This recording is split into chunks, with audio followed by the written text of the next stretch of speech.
Hi, everybody. Good evening. Welcome to the broadcast. It's Thursday, July 25th, 2019. Some of you might be wondering why we're going back over old broadcasts, and that is in part because there is some audio that we wanted to improve from our early days of reporting podcasts. But also, we're going to redo these from time to time because it's nice to reinsert into the lineup some really important and seminal works or subjects. Tonight's broadcast, tonight's book review is, in my opinion, and some of you have heard me say this many times, is one of the most important topics that we can possibly cover. The book, The Drama of the Gifted Child by Alice Miller, in my opinion, from all that I've read, is the most important book on child development and the parent-child relationship that I've ever read. And why I say that with a great deal of confidence and emphasis is because it's not just me that says that. Many, many therapists working with children of any age will talk about this book in the same ways. It was it was groundbreaking, but even today, for some people, it seems to be still a cutting edge idea to think about the impact that we parents have on our children. So, with that preface, let me get right into it. Years ago, I thought about this when I thought about talking about or teaching about the drama of the gifted child, specifically assigning people to give it. I was really reluctant, principally because a lot of parents had a really adverse reaction to it because it brought up for them a lot of guilt and a lot of shame. It triggered a lot of them for that because I think for a lot of us, when we read this, we go to a place of thinking about ourselves as the parents. First of all, we don't go to a place of thinking of ourselves as children. But also, we don't know how to develop and evolve in life without the motivator of guilt, right? Guilt is what we were taught, what we learned that was going to give us motivation to do, quote unquote, the right thing. What I've learned since then, since those early years, is that one can be accountable and aware of the impact that one has on their children without a bunch of guilt. In fact, I talk about this quite regularly now. Guilt is going to get in the way of your awareness. Guilt is going to get in the way of you seeing yourself clearly. So if you start to have, either during this broadcast or while reading the book, a lot of guilt, I'll talk about this a little bit further along tonight, that can be a sign that there's some unfinished business, some work to do with your own family of origin. It can be evidence of your own wounds from childhood that need addressing. Like I say, if reading this book leads to guilt, it may be evidence of the primary need in childhood, that need to be fully seen and enjoyed rather than what was received, the praise for being good. So, not all of this needs to be true. You know, this book was written over 50 years ago. So it's okay for us to realize that there might be advances, but it still is important. You know, a lot of things. I think about sometimes the criticism that some pioneers get in the field. You know, I think about Freud and the criticisms that Freud gets, for example. I think about Alice Miller and her books and about the criticism that's lobbied at her sometimes. And my thought is that's like criticizing the Wright brothers because they didn't have air conditioning and Wi-Fi on the first flight. Of course, there are going to be advancements in our work and our understanding of psychology, of relationships with the family. But that doesn't mean that some of these early ideas don't have a lot of a really, really important truth to them. The examples, I think, can be very severe. You know, I thought about this, in fact, when I was writing my second book. There's this part in there where I talk about how when a therapist reflects back or interprets something that you're not ready to hear, that your experience of that as a client is that doesn't really fit. Or the therapist, more accurately, the therapist doesn't get me. Not that it just doesn't fit, but that the therapist doesn't understand me. Unfortunately, that's the exact same experience when the therapist doesn't understand you. So we're not always clear about, am I just not ready to hear it, or does the therapist not understand me? But what I will say about this book is this, is let it marinate. You know, listen to this podcast. I invite all of you to read the book. I invite everybody virtually to read the book, even our clients and students sometimes, and then let it marinate. See what comes up for you. I remember one of my first professors early in my training handed me this book many years ago. And I remember being 20 pages in or so and realizing, oh my gosh, there's a lot of energy beneath the surface that I have no awareness of. And I'm aware that it's a profound amount of unconscious motivation and experience and fuel for living my life today. And I don't know what it is, but I know that it's big. And then, of course, I read this book 4 or 5, 6 times since then. I've done this podcast many times since then. And each time I read it, I'm shocked by the depth of Dr. Miller's insight. Like I said, consider accountability without guilt. Understanding that your own sense of contingent love, meaning that you're only good, you're only loved if you're good, excuse me, is a part of the problem, right? It's a part of the way that we were raised. We were reinforced with affection and attention when we were quote unquote good. And by the way, good was a very broad and vague definition of who we were. Sometimes it merely included that we didn't tax or stress our parents too much, that we demonstrated very little need. And so when we grow up being reinforced for having few needs, for being good, for doing the right thing, we're more inclined, more likely to respond to ideas that challenge us about the mistakes that we've made with guilt and shame. I love this quote from the book. Many people struggle all of their lives from this oppressive feeling of guilt, the sense of not having lived up to their parents' expectations. This feeling is stronger than any intellectual insight they might have, that is not a child's task or duty to satisfy his parents' needs. No argument can overcome these guilt feelings, for they have their beginning in life's earliest period. And from that, they drive their intensity and obduracy, which means intractable or hardened. They can be resolved only slowly with the help of revealing therapy. And I think that idea is true for so many of us. We battle with guilt, feeling bad so often, and no amount of rational discussion can easily take us out of that. And it's only through a significant amount of deep work that we're able to peel back some of those layers, some of the ways that we were raised. If it's overwhelming to you, don't read it. But if you decide to read the book, try to read it from the perspective of being a child. It's got some pretty complex language and theory, so it's not a quick read, even though it's only just over 100 pages. It's not going to be something that you're going to breeze through, reading a few pages at a time. Having to reread a page over again is very common. Dr. Miller's contribution to our awareness of child abuse and what we can learn about it in our own parenting. Giving your child the gift of letting them feel anything towards you without having to take care of you.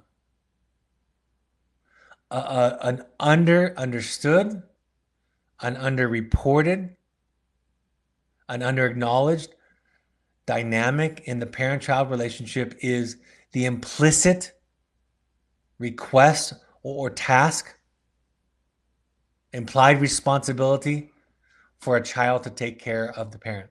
Now, parents would never experience it that way without a lot of therapy. They would experience it, what children call taking care of you, the parent experiences as love and concern for my child. But what that means is that a child's feelings, dissatisfaction, especially when those feelings or dissatisfaction are directed towards us, are going to be a threat, right? It's not going to be okay for us. That a child, in essence, has to feel and be a certain way for us to be okay. And think about those of us, and for the most case, those of you watching the broadcast live, and many of you listening to it on the podcast will have this experience of raising a child with mental health or addiction issues. When you have a child with those kinds of issues, this dynamic is amplified. right? We say to our children who are struggling, how can I be happy when you're struggling? You know, that thing I talk about all the time, you're only happy as your least happy child. The adage that goes largely unchallenged. So a child doesn't only experience the angst, the sadness, the difficulty, the frustration of their own mental health issues, but they also, on top of that, are unconsciously asked to carry around the parents' feelings of hurt, sadness, and disappointment. I think of this work as an invitation to do your work, your deeper work. What's the work that you have to do that you don't know about? What are the layers that you have to peel back? I think most important takeaway from this book is to not try to be a good parent, but rather try to be a whole parent. If you need to be a good parent, then your child is going to be asked unconsciously, unwittingly, to compromise feelings, thoughts, parts of themselves in the service of you feeling good. Their struggles are going to be a threat. Their failures are going to be a threat. Their uncomfortable feelings are going to be a threat. So when we learn to be whole,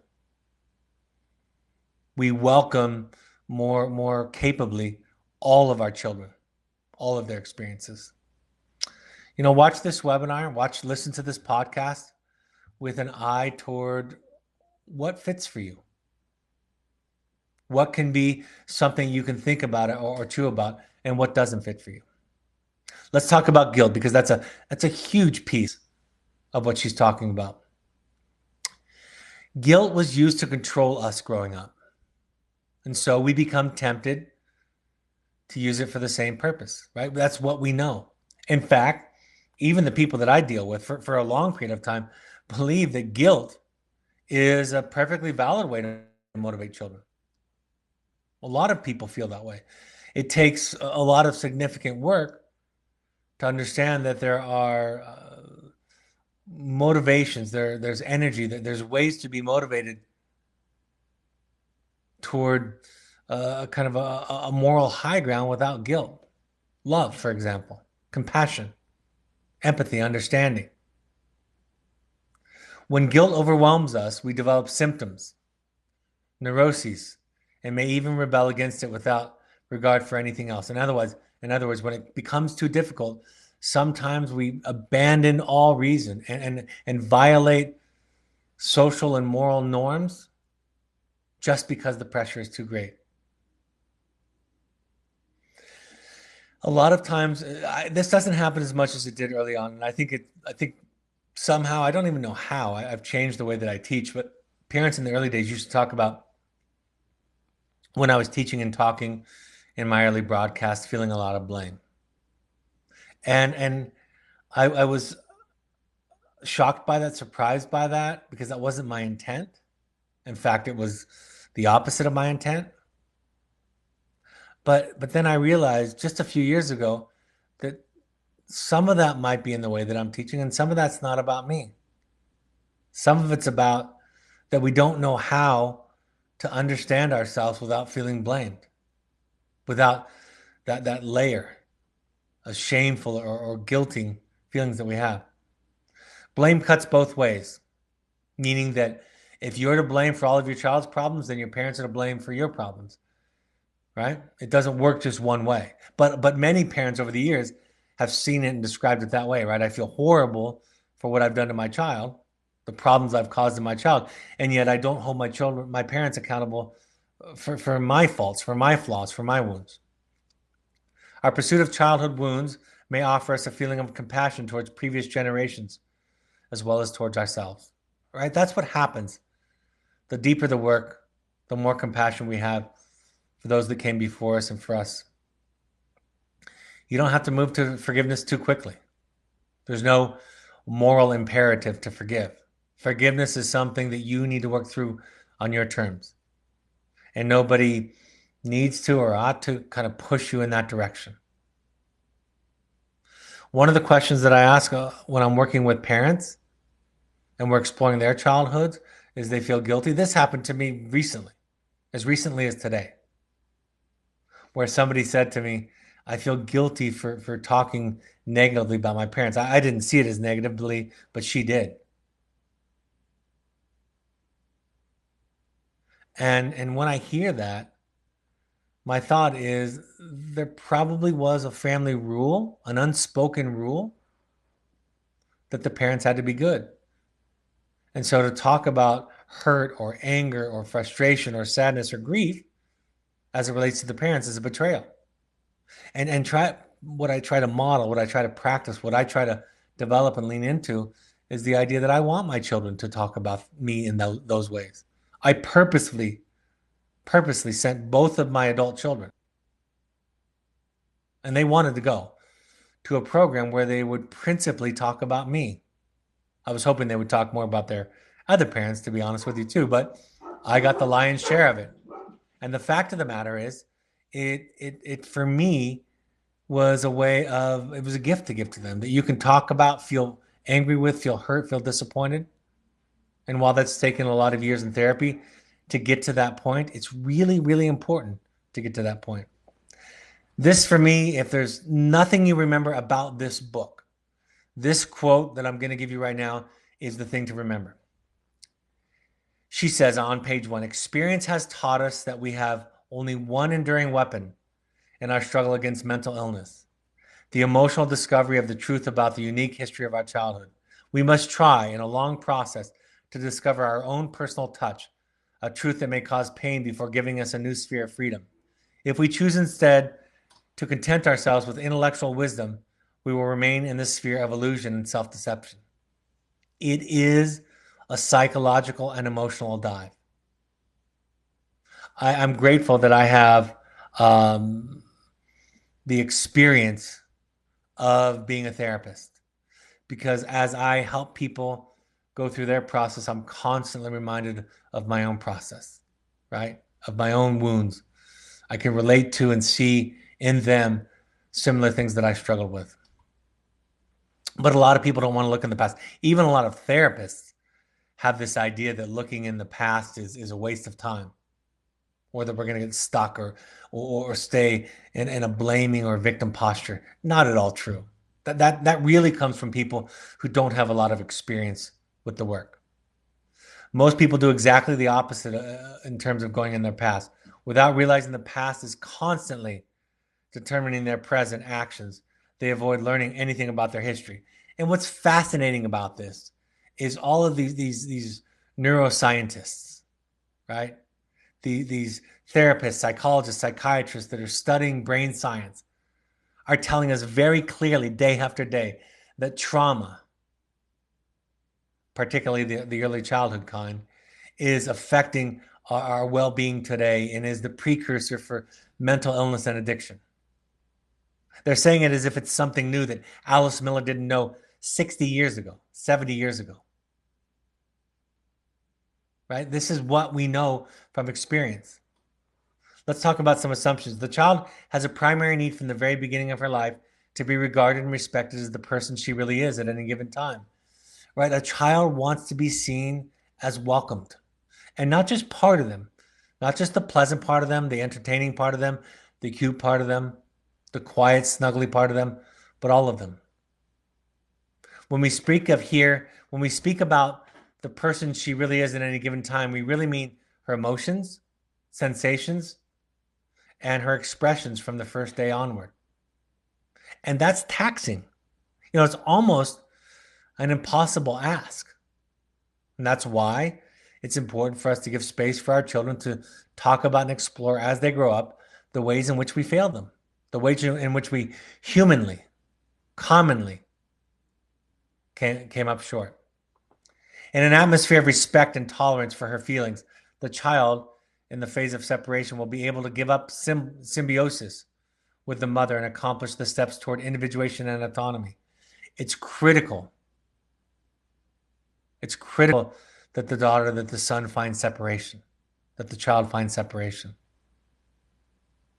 If they are to furnish these prerequisites for the healthy development of their child, parents themselves ought to have grown up in such an atmosphere. If they did, they'll be able to assure the child of the protection and well-being she needs to develop trust. Now, when we don't have those kinds of childhood, and many of us don't, that's where we develop a learned capacity for attachment. We heal and look at our wounds. Parents who did not experience this climate as children are themselves deprived throughout their lives, and they will continue to look for what their own parents could not give them at the appropriate time, the presence of a person who is completely aware of them and takes them seriously. This is starting to get profound because we will look for in our children what we didn't get from our parents, which is unconditional love. Can you imagine that? We're looking for in our children the affection, the attention, the acceptance, the unconditional love that we did not receive from our parents. The search, she says, of course, can never be fully succeed since it relates to the situation that belongs irrevocably in the past, namely, right after the time of birth in early childhood. It's profound. We try to fix something that cannot be fixed. It can only be healed and worked through, be made aware. A person with this unsatisfied and unconscious need will nevertheless be compelled to attempt its gratification through substitute means as long as she ignores her repressed life history. So in other words, the more we're unaware of these dynamics, the more we're going to look for others to meet it, the more we're going to seek to get it instead of grieve what was lost, what was missing. And the substitute for the gratification might be one's own children. The newborn baby or small child is completely dependent on his parents. Since their caring is essential for his existence, he does all he can do to avoid losing them. Right? That's the threat of being who you are for all of us. You know, we talk about that in adulthood all the time. If people know who I really was, would they accept me? Would they love me? Why do I fear to show up as my authentic self, to tell the truth? I'll tell you this. I'll give you the most simple example in the world. When I'm teaching a class of a large class, typically a newer class, and I ask people to raise their hand to make comments or questions, you know what happens? Nothing. Very little. And you can hearken back to your own childhood of sitting in class about how scary that was to raise your hand and to not know, to risk being a fool. The risk is, of course, that from the first day onward, the child will muster all of the resources possible towards the end of being accepted. Like a small plant, she says, that turns to the sun in order to survive. What is missing above all is the framework within which the child could experience his feelings and emotions. Instead, he develops something the mother needs. And although this certainly saves his life by securing the mother or father's love at the time, it may nevertheless prevent him throughout his life from being himself. I'm going to read that quote again. What is missing above all is the framework within which the child could experience his feelings and emotions. Instead, he develops something the mother needs. And although this certainly saves his life at the time, it may nevertheless prevent him throughout his life from being himself. That's what's at stake for all of us. To a greater or lesser extent, that's what's at stake as we developed what our parents needed to ensure our belonging, safety, and survival in the world. Whether it was asked of us overtly or not, and in many cases it was never overt, which does ensure our safety, but prevents us for the rest of our lives from being ourselves. The parents have found in their child's false self the confirmation they were looking for, a substitute for their own missing security. That's it, right? They shape their children up in such a way to give them something they never got from their parents. You know, when parents, I want to say this as clearly as I can. Your child's love and affection and admiration, or lack thereof, there's virtually no correlation, zero, of their love, affection, or lack thereof towards you and their mental health. No correlation whatsoever. And a lot of parents will talk about it, especially early on in the process, about what happens for many, which is during adolescence, the children pull away. The children are angry, upset, withdrawn. And part of that might be a sign of substance abuse or depression or other mental illness issues. But the fact of the matter is, it's also natural. And our need for children to feel a certain way is not the same as their need. From her book, when a 6-year-old's mother died, his aunt told him, "You must be brave. Don't cry. Now go to your room and play nicely. I can be sad or happy whenever anything makes me sad or happy. I don't have to look cheerful for someone else, and I don't have to suppress my distress or anxiety to fit other people's needs. I can be angry and no one will die or get a headache because of it. I can cry when you hurt me without losing you. Today, I question things that do not make sense to me." Now, this example might be obvious of an aunt telling a child who's just lost a parent to go be happy and play nicely, but it's not that far from many daily interactions with our children. And I want to be as clear as I can and as accountable as I can. Although I'm educated in this area, although I do my work, I absolutely commit all of these mistakes. All of them. In fact, I'm more aware of the mistakes that I make than I was many years ago when I first started in this process, and I was probably doing a whole lot worse than I'm now. What do we need to do? I love this. A mother can react empathically only to the extent that she has become free of her own childhood, right? Otherwise, your ego and your needs get into it. She denies the vicissitudes, is that how you say it? Vicissitudes of her early life. She wears invisible chains. What the mother had once failed to find in her own mother, she was able to find in her child. Someone at her disposal who could be used as an echo and could be controlled, who was completely centered on her, would never desert her, and offered her full attention and admiration. Right? That's what happens when our work is unfinished, is we end up shaping our child into the parent that we never had. And that has nothing to do with their need. Alice Miller says, without therapy, it's impossible for the grandiose person to cut the tragic link between admiration and love. You know, it's never spoken or consciously tied together, but the infant or the child can't separate the two, admiration and love. And that's why I'm reluctant to talk about praising children too much, is because they can misinterpret that as affection. That's why we need peers, confidants, comforters, supporters, advisors, therapists to reinforce us so that we don't look for that in our children.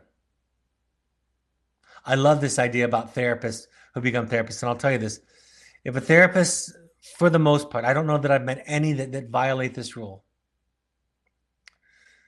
but therapists become therapists virtually for the wrong reason. And then, if they're open to it, they spend the rest of their lives trying to train themselves and learn and develop to really provide appropriate, adequate therapy. Alice Miller says regarding therapists, who else, without this kind of history that I'm describing here, would muster sufficient interest to spend a whole day trying to discover what is happening in other people's consciousness? In other words, if we didn't develop the gift, that's what the gifted child refers to. If we didn't develop the gift, the ability to read what our parents needed and to give them that at our own expense, if we didn't develop that gift because it was a necessity, who else would spend time trying to understand a client's inner world, right? We were predisposed, pre-selected, predetermined for the role. And then as long as the therapist is not aware of this repression, it can compel him to use his patients who depend upon him to meet his unmet needs with substitutes. In other words, we can turn our clients into our children. I love this. The therapist may cloak his disapproval and derision behind abstract terms like borderline, obsessive, regression, destructive. But unless he explores the 3-year-old boy inside of himself, he will not see the parallel between these terms and garden variety contempt. It's so easy for therapists to hide behind diagnostics, labels toward their client. And by hiding behind those, they don't become aware of the unfinished business inside of them and the contempt that they've internalized about those parts of themselves that they see in their clients. You know, grandiosity and depression are really other sides of the same coin. That inflation and deflation are related to each other, and finding a middle ground that's less like a roller coaster is the ultimate goal, is what happens when we have a grounding, empathic other or source in our lives, like a parent, or in my case, a therapist.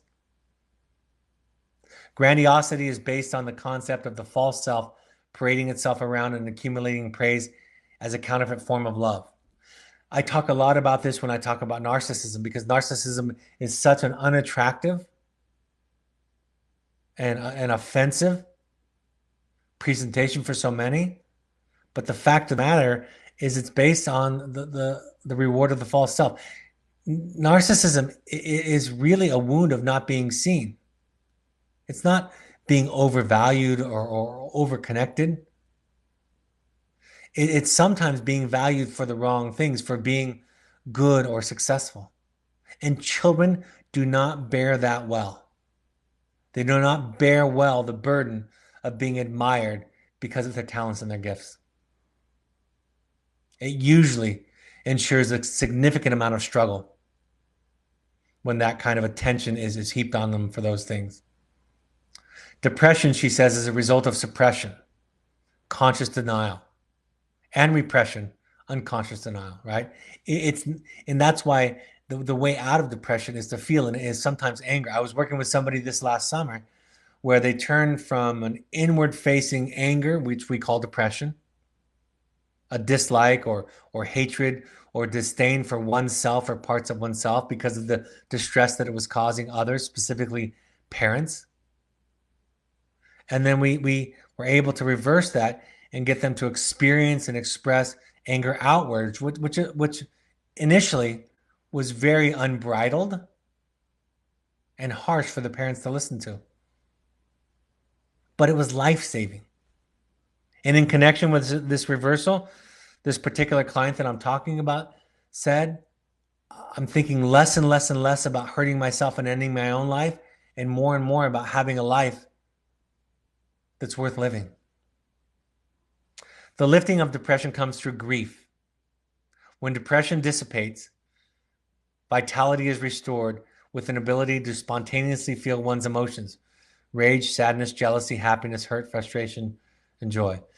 I've heard it called emotional anorexia, right? Anorexia, of course, is a restricting of food and caloric intake. And emotional anorexia is the suppression, the repression of emotions. Everything goes deep inside to die. Contempt for others, contempt for others and grandiose, successful people always included disrespect for their own true selves. Our disdain for the grandiose or narcissistic person has its roots, unfortunately, in some of our own work. Self-esteem is based on the authenticity of one's own feelings and not on the possession of certain qualities, right? That's the opposite. That's why praise is less important than validation, listening, and understanding, and connection. Alice Miller says, it is precisely the oversensitivity, shame, and self-reproach that form a continuous thread in children's lives, unless they learn to understand to what these feelings actually relate. The more unrealistic such feelings are, the less they fit present reality. The more clearly they show that they are concerned with unremembered situations from the past that are still yet to be discovered. If the feeling that begins to arise is not experienced but reasoned away, the discovery cannot take place and depression will triumph. So we have to uncover it. the phrase, this is a complex way of saying what they talk about in Al-Anon, which is if it's hysterical, it's historical. If you are overreacting, quote unquote, overreacting or hypersensitive to something, it's because it's relating to something historical or repressed. And so we would be wise to explore what that is. I talk about the idea of teaching clients, children, how to feel. It's remarkable how, at the age of 2, such a child could be left alone to be good. These people have all developed the art of not experiencing feelings, for a child can experience her feelings only when there is somebody there who accepts her fully, understands her, and supports her. And just think about that. That's so infrequent. So infrequent.